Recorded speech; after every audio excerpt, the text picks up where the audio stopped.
Just forget everything else. I'll take one point here is enough.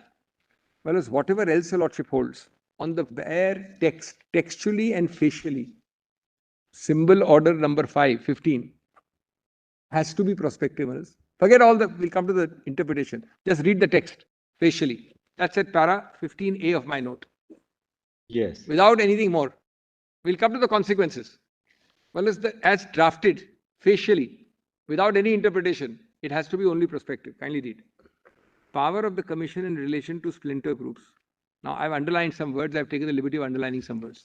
When the commission is satisfied on information on its possession that there are rival sections or groups of a recognized political party, each of whom claims to be that party, the commission may, after taking into account all the available facts and circumstances, and hearing such reps of the sections or groups and other persons who desire to be heard, decide that one such rival section or group or none of such rival groups shall be binding.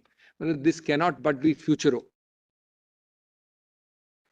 Number two, look at the consequences of holding otherwise. There would be very, very strange consequences. Two things, fellows. If your lordship were to hold the 19th July, that's the date, order of the EC. 17th February 23. I'm sorry, 17th February. Petition is filed on 19th July. 17th February is the order. Now, fellows, the order to be retroactive, question number one, retroactive from when? There are three possibility retrospectivities. Look at the consequence. Whether the lordship doesn't hold it to be without the consequence. Three. One is, it is retroactive from the date the Shiv Sena was recognized as a 29A political party. That was in 1990 or 92. I'm giving you three alternatives. I'm not... because today I am the election commission. I hold that this is the Shiv Sena. If it is retroactive, logically it should go to the date when 29A. But let's leave that. Second, it goes back to 21st June when this action started. And third, it goes to 19 July when the petition was filed. There are only three possibilities, Malas. In all of these, the consequences would be that, Malas, actually everything, I would be guilty, but I am actually, I mean people who have remained with Mr. Thackeray. I'm just using a phrase because there's no other phrase available. And people who have left. Now, the people who have followed the 10th schedule and remained with Mr. Thackeray would be actually liable for disqualification, if your lordship relates back that. So your lordship would be giving a premium to those who follow the 10th schedule, and the people who have not followed the 10th schedule will protect their disqualification also and disqualify me also. Whereas your lordships will not avoid the inevitable consequence by, of course, your lordship's words can always, that's the logical consequence of retroactivity.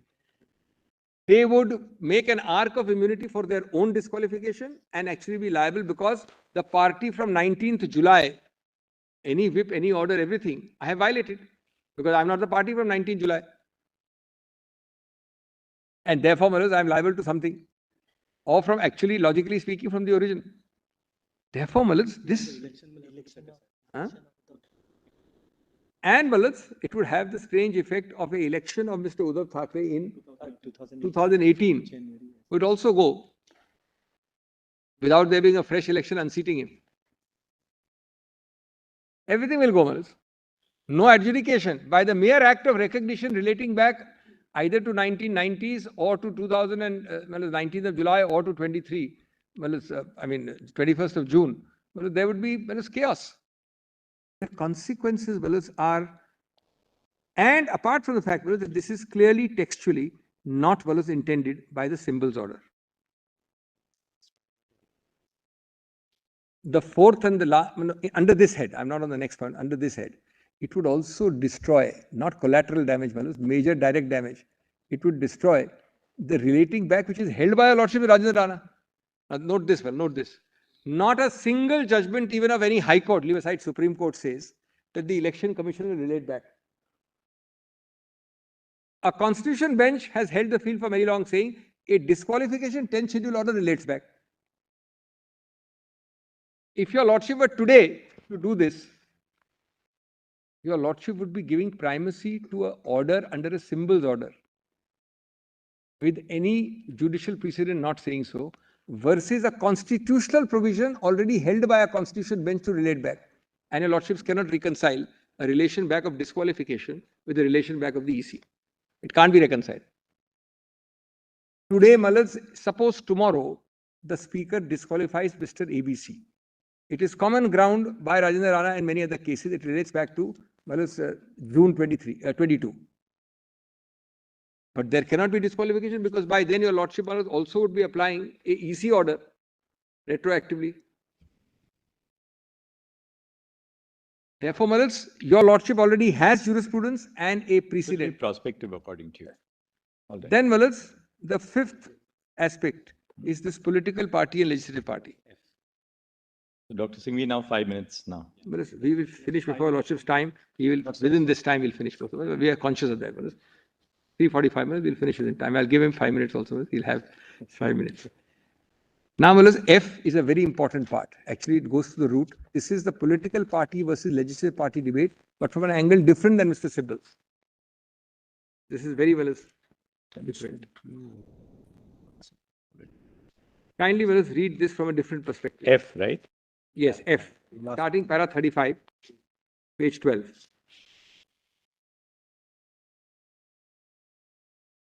Well, as members of a legislature party do not have any right to act contrary to the directions of their political party.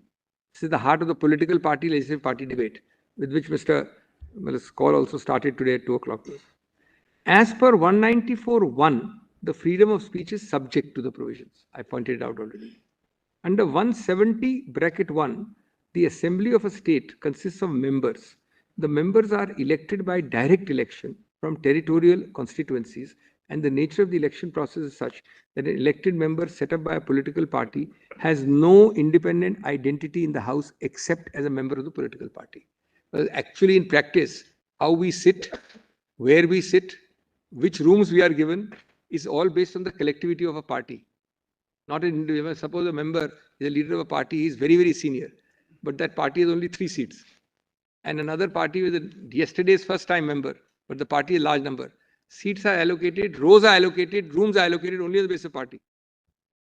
That's the way it has to be. Now, prior to introduction, this is very, very important. Just kindly see this. This evolution has been forgotten in this argument of political party and legislative party. Prior to the 10 children, prior to 85, the constitution did not mention political party anywhere. Although in parliamentary democracy, the heart, as your lordship has in the English books, is political party. Westminster model is political party. Even though political parties were always recognized to be an essential component of the Westminster form of parliamentary government, political party as a term was defined for the purpose of election law in para 2H of the symbols order. Thereafter, through amendments, the ROPA, the Representation of People's Act, was put political party. They are the 2 statutory levels.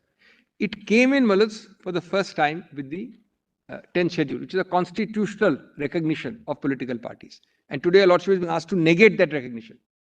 Next para. On the other hand, the concept of a legislature party has no legal or statutory basis. A legislature party, by its very nature, is not a permanent association of persons. Its life is coterminous with the term of the House. The very coming into existence of a legislature party is dependent on a contingency, the success of more than one candidate belonging to a political party.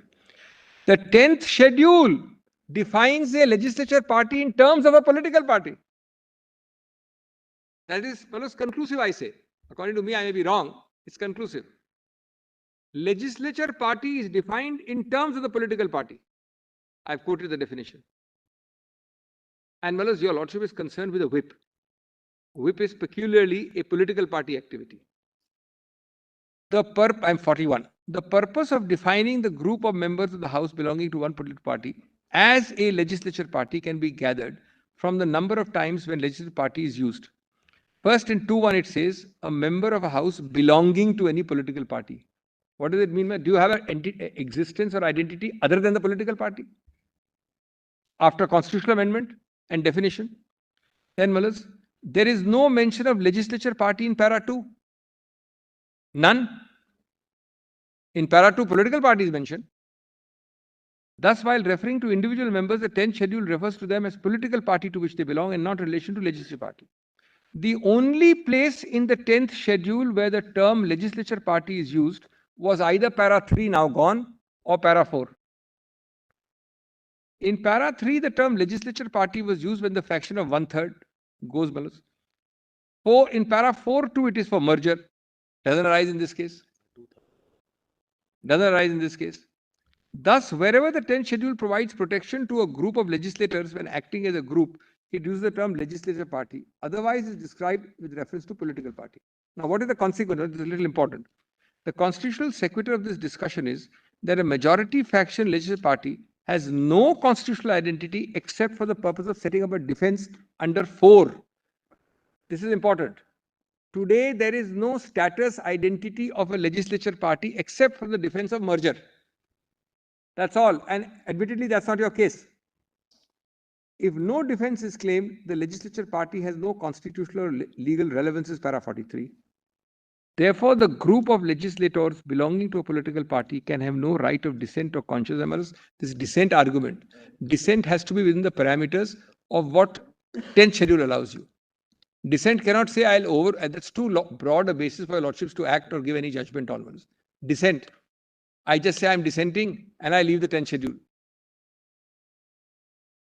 Reliance is placed on the law of speaker, where deho the legislative assembly, disqualification rule, the president of the political party who was not a member was given the right to maintain disqualification.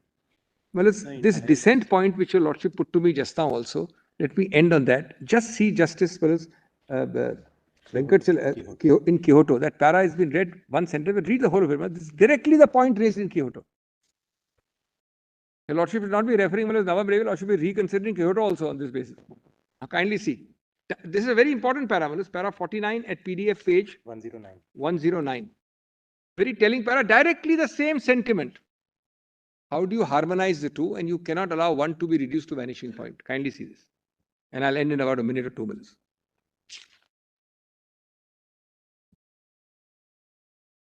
Indeed, in a sense, may I read this, fellows?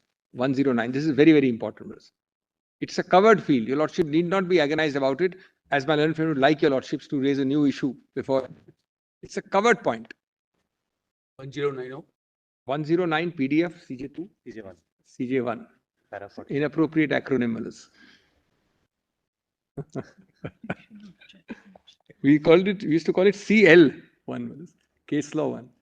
I don't know where this time. First time I found CJ1.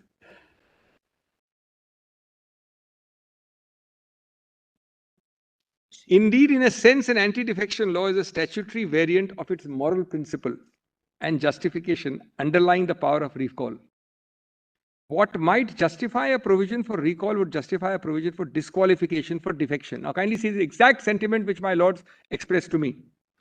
Unprincipled defection is a political and social evil. It is perceived as such by the legislature. People apparently have grown distrustful by the emotive political exaltations that such floor crossings belong to the sacred area of freedom of conscience or of the right to dissent or of intellectual freedom. Can't be put better, fellows. The anti-defection law seeks to recognize the practical need to place the proprieties of political and personal conduct, whose awkward erosion and grotesque manifestation, it's grotesque in 92, I don't know how much more grotesque it is now today, especially the 4-step procedure here, whose awkward erosion and grotesque manifestations have been the bane of the times, above certain theoretical assumptions. Theoretical assumption. My learned friends have raised a theoretical argument, which in reality have fallen into a morass of personal and political degradation. We should, we think, defer to this legislative wisdom and perception. The choices in constitutional adjudications quite clearly indicate the need for such deference. Let the end be legitimate. Let it be within the scope of the Constitution, and by all means which are appropriate, which are adopted to that end. And here we have added, I have added 4 clear escape routes or mitigating circumstances. You don't follow them, but you follow this. This is extremely unfair. This is again like that technique of giving a notice to the speaker. It is trying to decimate the entire 10th schedule by saying dissent. Dissent has to be within the boundaries of that. But I'm extremely grateful. And Thank you, Doctor. very deeply obliged. Thank you, Doctor.